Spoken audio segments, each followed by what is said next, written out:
zamieniłeś w wino. Ślepi przy Tobie znów widzą, któż jest jak Ty,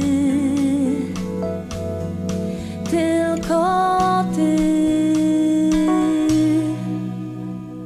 Blaskiem rozświetlasz ciemności, człowiek powstaje z marności, któż jest jak Ty, tylko Ty. Nasz Bóg jest wielki, nasz Bóg jest silny, Boże, nikt inny nie równa się z Tobą. Nasz Bóg uzdrawia, jest wszechmogący, nasz Bóg, nasz Bóg.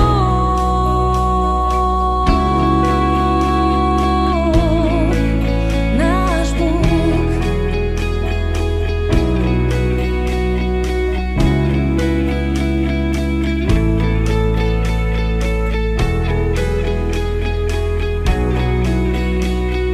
Blaskiem rozświetlasz ciemności, człowiek powstaje z marności, któż jest jak Ty,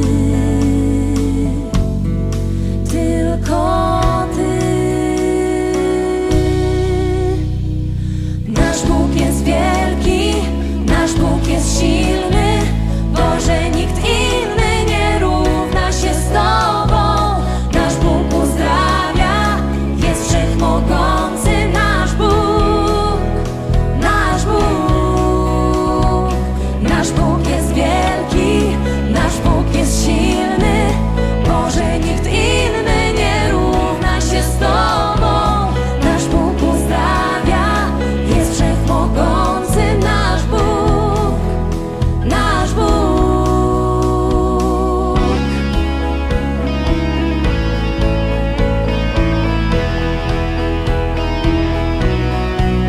Nasz Bóg, nasz Bóg. Jeśli nasz Bóg jest przy nas, już nic nas nie zatrzyma. Jeśli nasz Bóg jest z nami, któż jest przeciwko nam? Jeśli nasz Bóg jest przy nas, już nic nas nie zatrzyma. Jeśli nasz Bóg jest z nami, któż jest przeciwko nam?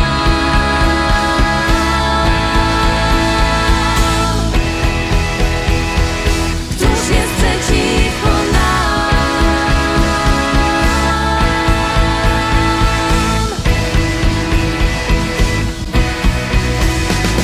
Nasz Bóg jest wielki, nasz Bóg jest silny, Boże, nikt inny nie równa się z Tobą.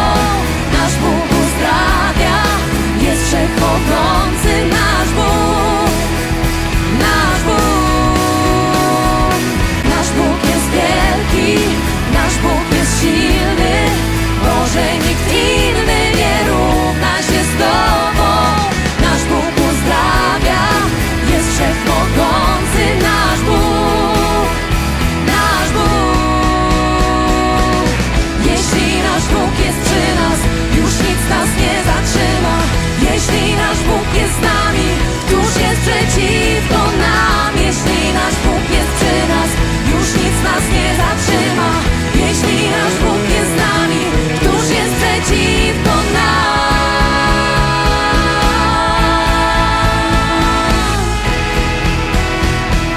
Któż jest przeciwko nam?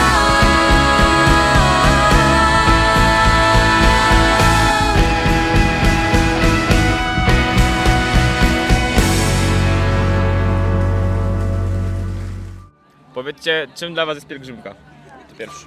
Jeżeli chodzi o mnie, to dla mnie pielgrzymka jest no przede wszystkim aktem pokutnym, prośbą o potrzebne łaski dla mnie, dla mojej rodziny, dla tych, którzy stykają się ze mną i z którymi idę przez życie. No, idę z nadzieją, że dzięki opiece Matki Bożej, że dzięki jej wstawiennictwu wyjednam potrzebne łaski dla mojej rodziny, dla moich znajomych, zdrowie dla mojego syna i córki. Dla Ciebie? Dla mnie najważniejszy jest mój syn i ja bym chciał, żeby Matka Boska obdarzyła go łaskami i no nie tylko syn, bo tak samo moja córka i żona i cała moja rodzina. Jest takim oderwaniem od rzeczywistości na pewno. Tak mi się wydaje, że to jest taki czas w roku, kiedy można wyłączyć wszystko, w ogóle wyłączyć się z całej rzeczywistości, wyłączyć komórkę, wyłączyć Facebooka, wyłączyć wszelkie różne kontakty na tą chwilę i zamknąć się tylko w tej naszej małej rodzince pielgrzymkowej i w niej trwać. I mamy czas na przemyślenia, mamy czas na odpoczynek, na poznanie siebie, o czym już mówiłam, czyli takie oderwanie od rzeczywistości. Tak Na mi się modlitwę. wydaje. Na modlitwę to przede wszystkim, tak mi się wydaje. Mamy czas w końcu się zwyczajnie, normalnie w świecie pomodlić. Pielgrzymka to jest czas, w którym spotykam się z drugim człowiekiem i spotykam tak naprawdę Boga w drugim człowieku. To jest moment, w którym mogę być z moimi dziećmi tak blisko, jak się w domu nie da. I tak naprawdę znajduję też czas dla siebie, bo moje dzieci są w tym momencie pod opieką innych pielgrzymów i w ten sposób mogę doświadczać wspólnoty, której nigdzie indziej nie mogę doświadczyć. Autentycznie nie ma takiej, nie należę do żadnej wspólnoty, to jest jedyna wspólnota, do której należę i tutaj odnajduję właśnie Boga w drugim człowieku. To jest mój powód. Ja myślę, że dla mnie to jest zawsze taki najlepszy czas w roku, kiedy człowiek tak naprawdę może odpocząć. Mimo wszystko jest to jakiś taki trud, fizyczny przede wszystkim, ale człowiek psychicznie i duchowo odpoczywa. Często jest takie właśnie natężenie i modlitwy, Eucharystia, spowiedź, czyli tak naprawdę nasze życie chrześcijańskie gdzieś się rozwija, ale jednocześnie jest bardzo dużo młodych ludzi, których spotykamy na trasie, z którymi dzielimy się swoimi problemami, oni się dzielą z nami, rozmawiamy, wspólnie się cieszymy, radujemy, śpiewamy i myślę, że to w pielgrzymce jest najpiękniejsze. Dla mnie w ogóle to jest ciekawy czas, ponieważ ja jestem w seminarium od 3 lat, a od roku mam sutannę. Na pielgrzymce jestem po raz 10 w grupie 21 i pierwszy raz w sutannie, więc dla mnie to jest w ogóle taki czas szczególny. Też, no właśnie, no, piękny czas pod tym względem, ale czas modlitwy, jak gdzieś ten czas modlitwy też staram się dalej pielęgnować, szczególnie na pielgrzymce, kiedy jest trudno, nie? Kiedy jest ciężko, takie skupienie wewnętrzne. Człowiek idzie, kiedyś ktoś tak ładnie, mądrze powiedział, że modlimy, ksiądz przewodnik nas zresztą, że modlimy się każdym krokiem, nie? Jak idziemy, to każdy krok jest modlitwą i myślę, że to jest super właśnie. Ja idę przede wszystkim w intencji taty, który zmarł 2 lata temu, ale także w intencjach właśnie moich przyjaciół, dla tych wszystkich, którzy prosili mnie o modlitwę, także idę już 14 raz, tak więc co roku mam jakieś intencje. No i cały czas szukam pracy, tej jedynej, ukochanej. Jest to po prostu moment, w którym wychodzimy wszyscy razem. Możemy się skupić na modlitwie. Jesteśmy wtedy razem przez całe dnie. I jest naprawdę czymś ważnym. Jesteśmy razem. Najważniejsze to jest, nie? To jest taki moment integracji dla całej rodziny. Tak, cały rok pracujemy dużo. Dzieci chodzą do szkoły, mają różne zajęcia. No my mamy też różne zajęcia. Mąż jeździ dużo po Polsce i po Europie. No a tutaj jesteśmy całą dobę razem. Mijamy się tylko czasami, a ja jestem na przodzie, on jest na końcu albo coś w tym stylu. Ale generalnie punktem centralnym jest msza, na której razem siadamy i jesteśmy jednością. Jak się idzie w sutannie, ciężej jest?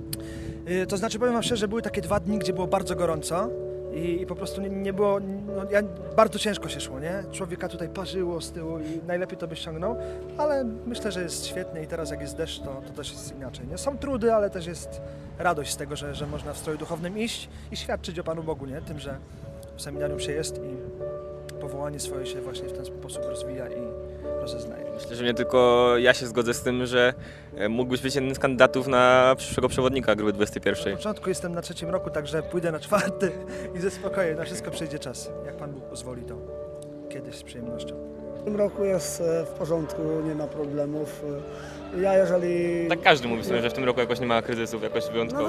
Nie będę kłamał, jeżeli nie mam żadnego odcisku, żadnych tam specjalnych obtarć czy czegoś, to nie mogę powiedzieć, że jest źle. Że jest źle, nie? Wiecie, jak jest dobrze, nie? No, miałem na przykład 3 lata temu poważny problem na etapie do Zdun Dorobiłem się odcisku prawie wielkości pięści.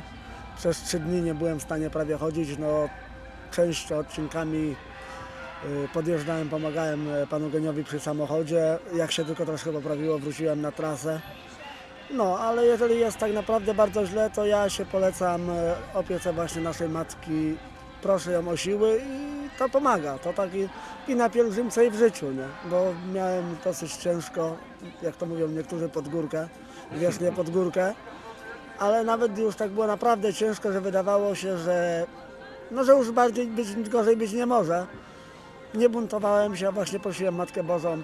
Matko Boża, wyjednaj mu u Twojego Syna siły, prośba, bym przeszedł przez to, co On dla mnie przygotował, bo staram się godzić z tym, co mnie spotyka w życiu. Uważam, że Bóg wie lepiej, co jest dla nas dobre i ufając w to, co mnie spotyka, że to jest za Jego sprawą, no łatwiej mi przez to przejść i iść tą drogą, którą się powinno, czyli do nieba. Też wiem, że właściwie wasze małżeństwo zaczęło się od pielgrzymki, prawda?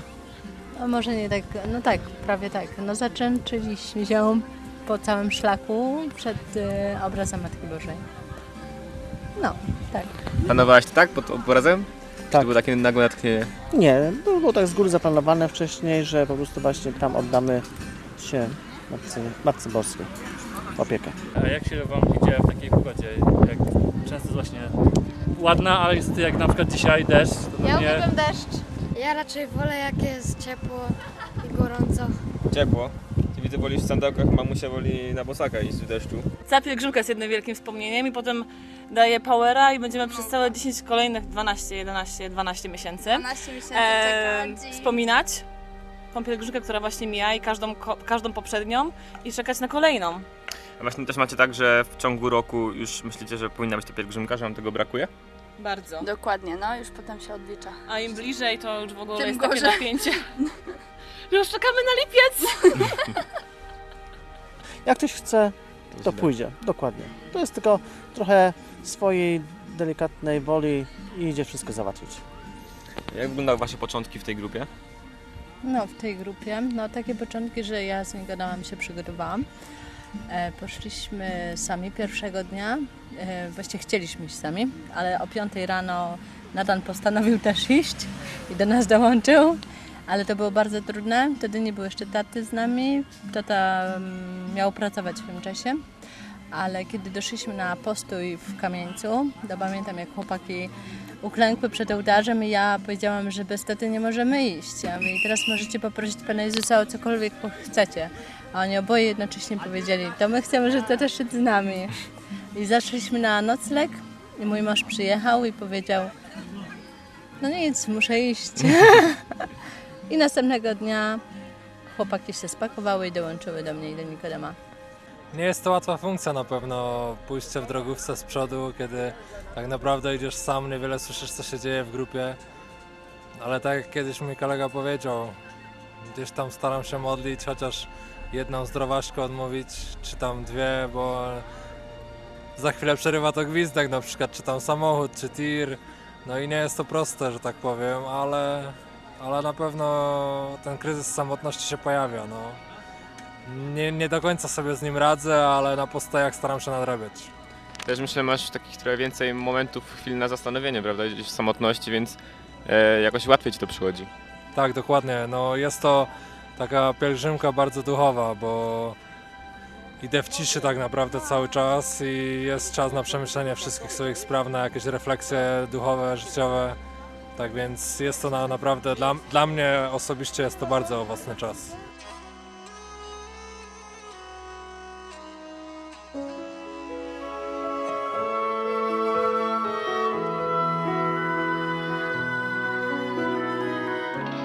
Wznoszę swe oczy ku górom, skąd przyjdzie mi pomoc. Pomoc od Pana, wszak Bogiem On miłosiernym jest.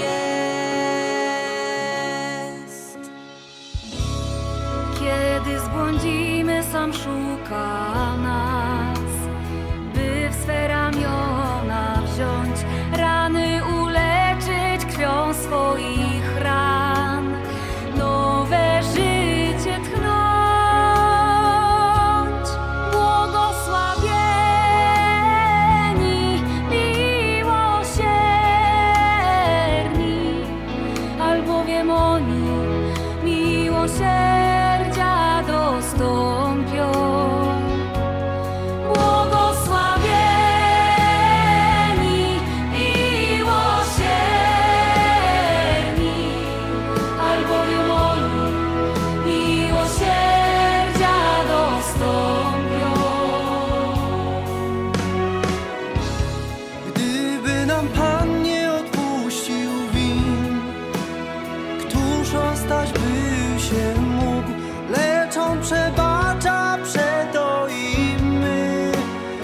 czyńmy jak nasz Bóg. Błogosławieni, miłosierni, albowiem oni miłosierdzia dostąpią. Błogosławieni, miłosierni, albowiem oni miłosierdzia dostąpią.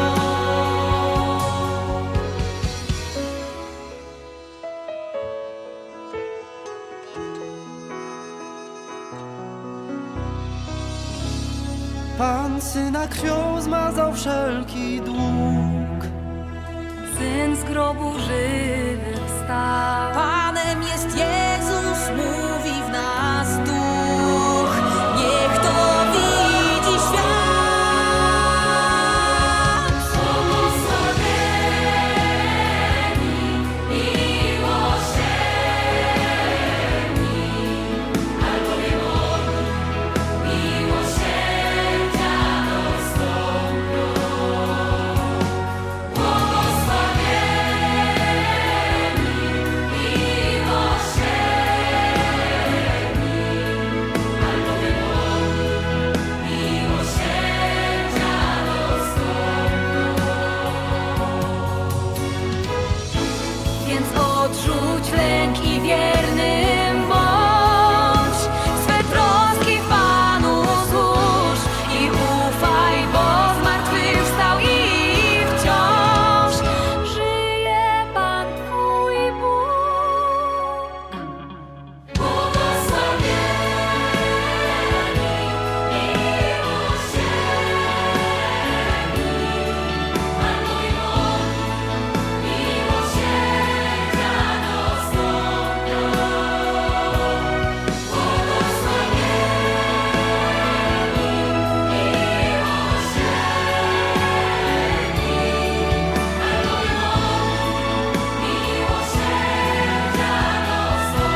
saw her face. Now I'm a believer. Not a trace of doubt in my mind. I'm in love. I'm a believer. I couldn't leave her if I tried. Then I saw her face. Now I'm a believer. Not a trace of doubt in my mind. Now I'm a believer. Yeah, yeah, yeah, yeah, yeah, yeah. Now I'm a believer. Now I saw her face. Now I'm a believer. Not a trace.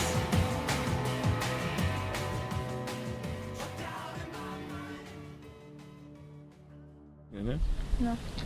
Znaczy nie, no tak naprawdę, mnie jeżeli chodzi o pielgrzymkę, ja mógłbym długo gadać, ponieważ tylko myślę, że to mało autentycznie może brzmieć też, nie? Ponieważ ksiądz musi, wiadomo, chwalić. Słychać mnie? Ksiądz musi to chwalić, no bo tak każdy jak później słucha, jak ksiądz chwali coś, co Kościół organizuje, to jest jakoś naturalne i normalne chyba, nie? Że ksiądz będzie zachwalał, ale ja naprawdę, nawet jakbym nie był księdzem, a uczestniczyłbym w pielgrzymce, to też bym ją chwalił, bo ona no, w ogóle wpłynęła na moje życie. Nie wiem, czy bym był księdzem, gdyby nie pielgrzymka. Dlatego myślę, że te świadectwa osób świeckich jakoś są tutaj pewnie bardziej wartościowe i przemawiające niż świadectwo przewodnika, a tym bardziej właśnie księdza tego, który jakoś tu to wszystko organizuje i za to odpowiada, nie? Mogę tak powiedzieć, że dla mnie pielgrzymka, jeszcze jak byłem w seminarium i wstępowałem na pierwszym roku, jak byłem, jakoś rozeznawałem swoje powołanie i w ogóle swoje bycie w Kościele, swoją drogę życiową i trochę tak pielgrzymka była, no, przypadkiem się jakoś napatoczyła. I jako jedna z form takiej praktyki duszpasterskiej, bo klerycy coś tam w wakacje muszą robić, więc ja też gdzieś tak się do pielgrzymki przyczepiłem, ale przyczepiłem się już bardziej na stałe, bo no myślę, że to jest jedna z tych, z wielu form uczestniczyłem w takich akcji jakichś wakacyjnych, w różnych rekolekcjach, ale na pielgrzymce myślę najwięcej sam wyciągam coś dla siebie też. Mam takie poczucie, że nawet tu nie chodzi tyle o to, że pielgrzymka to jakoś tam, no pomaga na pewno innym też, ale sam też w tej formie uczestniczę, sam też jakoś pielgrzymkę przeżywam i zawsze coś z pielgrzymki wynoszę dla siebie, nie? Zawsze na pielgrzymce coś zobaczę o sobie, jakoś doświadczę Pana Boga, coś On, mam wrażenie, na każdej pielgrzymce chce mi powiedzieć i jakąś moją słabość zwalczyć. Znaczy tak to przez te lata widzę, nie? Że... I to są konkretne rzeczy, ja nie chcę teraz się tu spowiadać publicznie. Zawsze czekam na pielgrzymkę, żeby tam jakoś Pana Boga doświadczyć. No właśnie, no i dla mnie takim doświadczeniem no Boga, ale właściwie w drugiej kolejności, najpierw doświadczeniem Kościoła jest pielgrzymka. Takim doświadczeniem, którego właściwie w życiu nigdy nie miałem. Takiego Kościoła, który jest żywy, który jest młody, który pokazuje nam Jezusa. Takiego Kościoła, w którym człowiek może mówić, co myśli i może czuć się jednocześnie bezpiecznie w tym. Może dzielić się swoją wiarą, ale doświadczać też wiary od innych. Czyli dla mnie pielgrzymka jest doświadczeniem Kościoła. Na pewno. I zanim doszedłem do tego, że jakoś na pielgrzymce doświadczam też Boga, w tymże Kościele, jaki stanowi pielgrzymka, to doświadczam też najpierw Kościoła, ale takiego innego, który nie jest właśnie nudny, schematyczny, nie jest jakoś tam zaściankowy, zacofany, średniowieczny. Te wszystkie stereotypy, jakie ludzie mają o Kościele, gdzieś to wszystko pielgrzymka, jak dla mnie, rozbija w drobny mak, nie? I pokazuje Kościół taki, jaki chciał go Chrystus. Kościół młody, żywy, radosny, pełen też i modlitwy, no i doprowadzający ludzi do Boga. Takiego Kościoła doświadczam. W społeczeństwie też naszym, nie? Jest takie przekonanie, że ci, którzy są na pielgrzymce, przynależą, wiadomo, do Kościoła, nie? Że Kościół właśnie ma ogromny autorytet dla ludzi. również dla tych, którzy nie idą na pielgrzymkę, bo my jesteśmy przyjmowani właściwie przez obcych ludzi po drodze. Wiele tam, nie tylko na noclegach, ale i jedzenia i tak dalej, wiele dobroci od nich dostajemy. W imię tego, że nie jesteśmy sobie taką pielgrzymką zawieszoną w powietrzu, tylko związaną z Kościołem.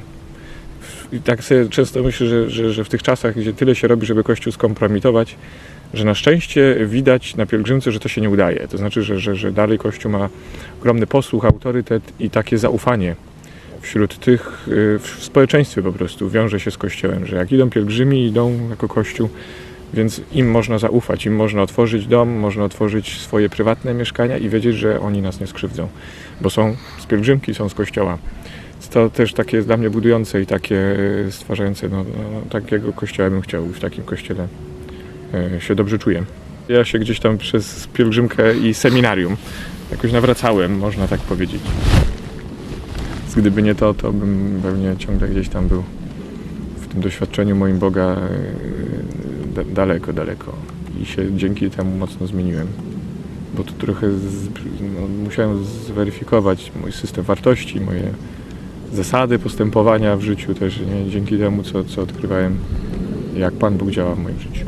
Jak być przewodnikiem? No nie wiem. Ja zmieniałem też moje bycie przewodnikiem. Myślę, ono trochę ewoluowało, ponieważ pierwszy raz jak byłem przewodnikiem, myślałem, że tak wiele zależy właśnie ode mnie, że to wszystko jest tutaj tak jak ksiądz nada jakiś ton, jak to wszystko będzie, że to muszę ja być tutaj mocno taki napięty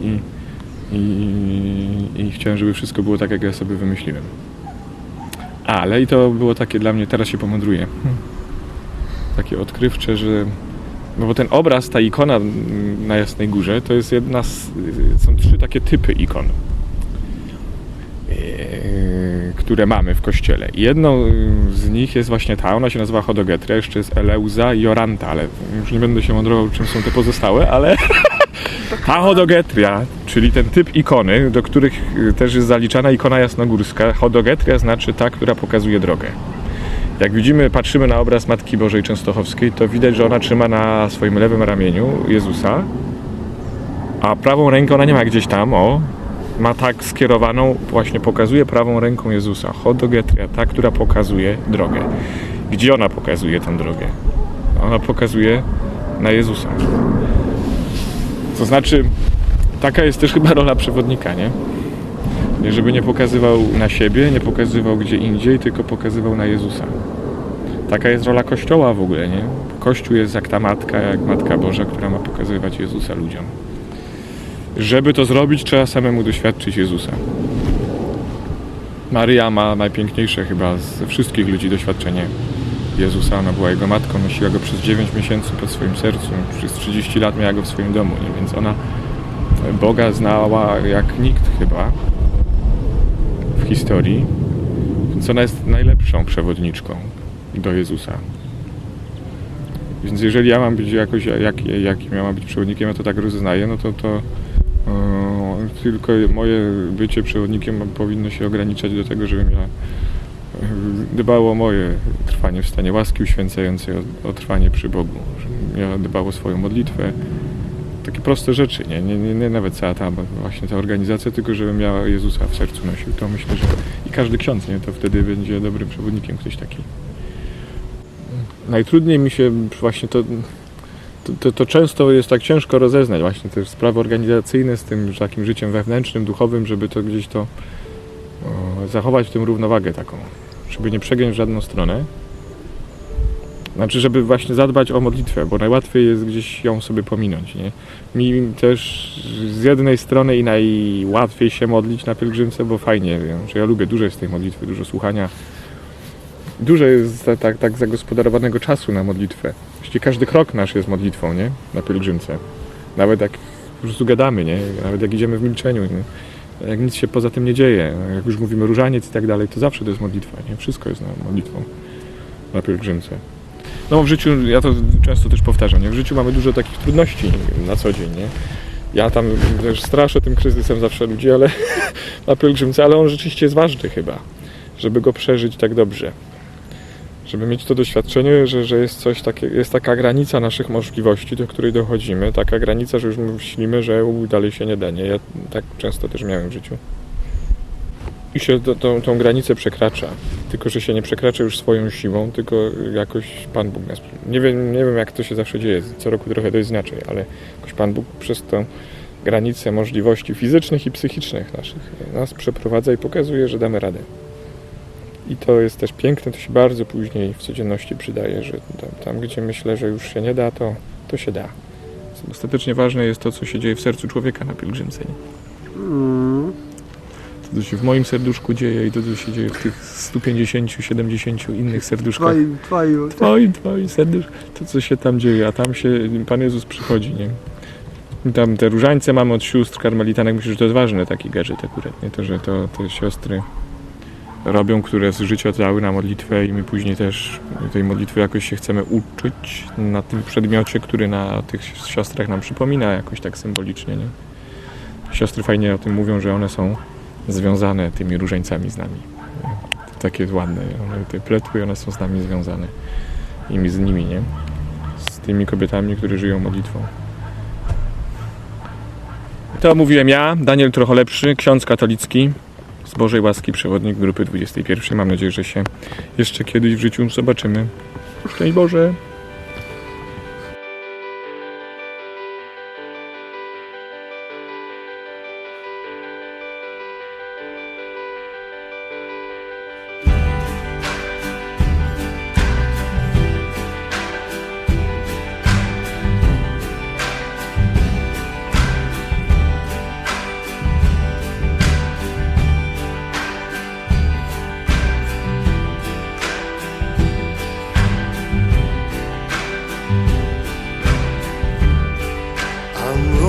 Out of miracles,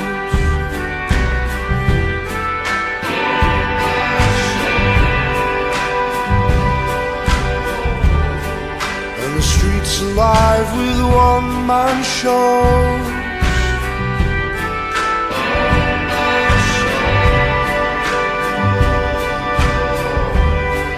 The corner boys were moved along.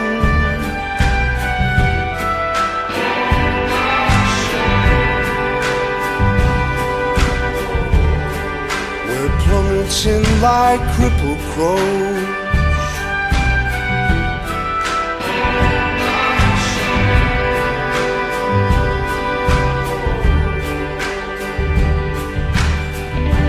Oh, long before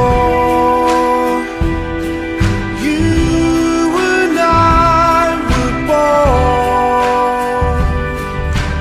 others beat these benches with their empty cups to the night, and it starts to be here and now and who we are.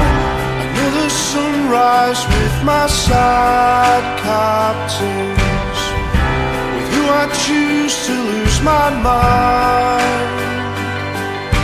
And if it's so, we only pass this way but once. What a perfect waste of time.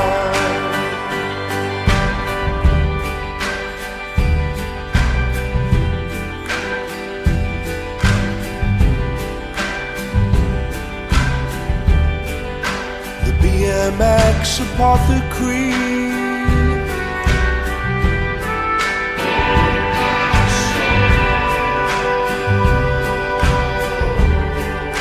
the architect of infamy,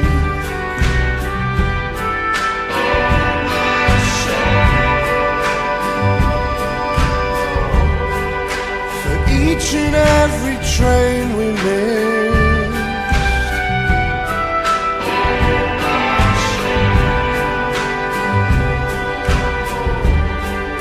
a bitter little Eucharist.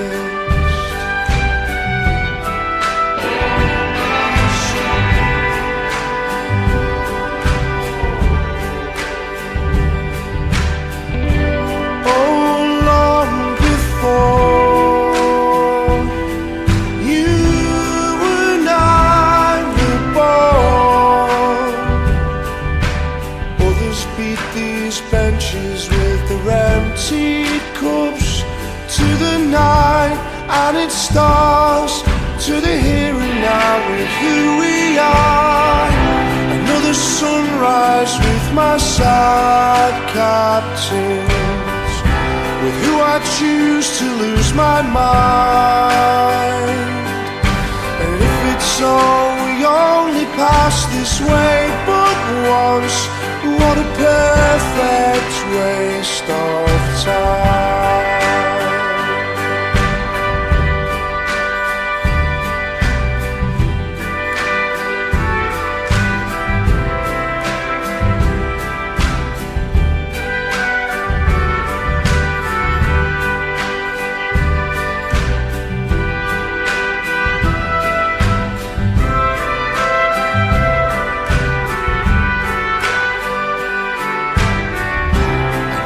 Sunrise with my side captains, with who I choose to lose my mind. But if it's so, we only pass this way but once. What a perfect waste of time. Another sunrise with my side captains, who I choose to lose my mind. And if it's so, we only pass this way but once. What a perfect waste of time.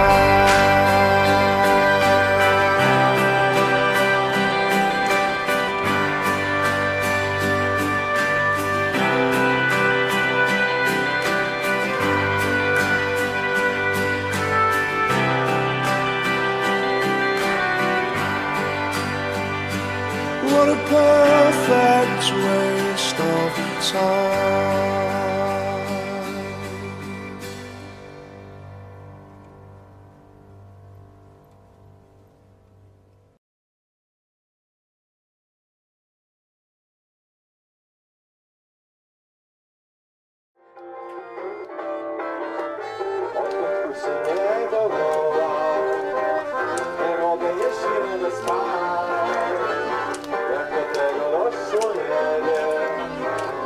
Sobie dała znać, co poradzić z tym Maryjo, że Jezus woła właśnie dziś.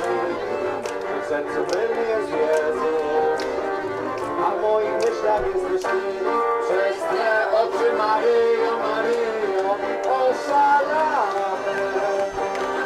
Gwiazdo morza jedyna Maryjo, kocham Cię. Spragnione Ci oddamy.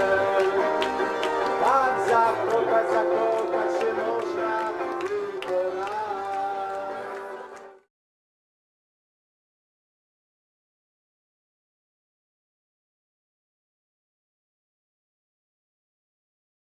No więc to jest bardzo ważne dla nas, żebyśmy dalej mieli jakąś okazję, znaczy taką motywację do dalszej pracy nad tymi filmami i tak dalej. To teraz tak, uwaga, żeby zalajkować nasz film, to proszę kliknąć tutaj łapkę w górę. W górę, nie w dół.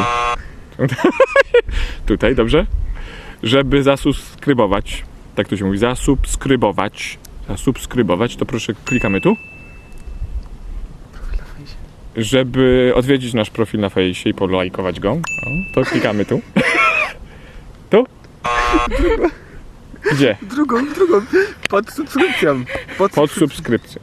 Żeby polajkować nasz profil na fejsie, bo to ważne, łapka w górę na fejsie, to tutaj też, trochę niżej. I żeby Jeszcze raz musi być, Żeby musi być wejść na mój profil, bo to musi... kliknijcie tu. A żeby puknąć się w głowę, to tu. Tak to będzie na końcu.